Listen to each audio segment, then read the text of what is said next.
Would you rather pay $650 or $66 for a smartphone? Simple. With the Appalachian Advantage plan. Pay less upfront and then just a few dollars more every month. Better service, bigger savings. That's today's Appalachian Wireless. As part of a 3-stop tour, Kentucky Congressman Hal Rogers visited Mountain Home Place to announce federal funds for flood mitigation in Johnson County. We were able to secure $118 million for flood mitigation right here in Johnson County. It's yours. And since As part of the announcement, Congressman Rogers alluded to previous successes in flood mitigation, such as Pineville and Middlesboro, for economic development and safety. Rogers hopes the recent funds will do the same for Johnson County. well, I've noticed the towns along the Cumberland River where we've built flood walls, tunnels and the like to prevent flooding, those towns no longer flood, and you're seeing businesses open up where in the past would not risk that money knowing they would be flooded out next year. So we're seeing economic revival take place in many of the towns that we've built these facilities around.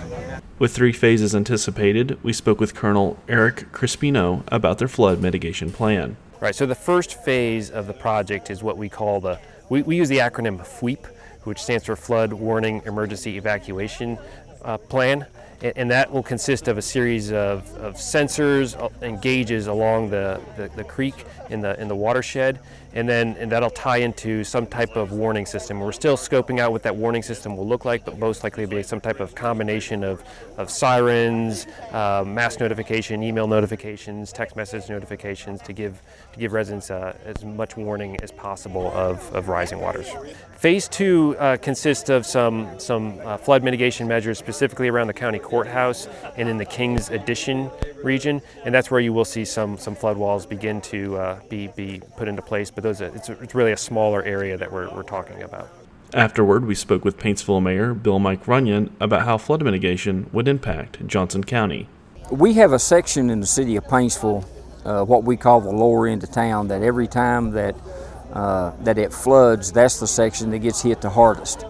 And what this project is going to do is to cut down on that flooding extensively and probably overall. So that's how important this project is to the city of Paintsville, because what it'll bring increased property values. It'll also bring the fact that people won't have to clean up after every time we get a flooding situation. And it's going to increase property values a whole lot. So we're just tickled with this project, and we're so thankful to Congressman Rogers for what he's done. For Mountaintop News, I'm Joel Cordial.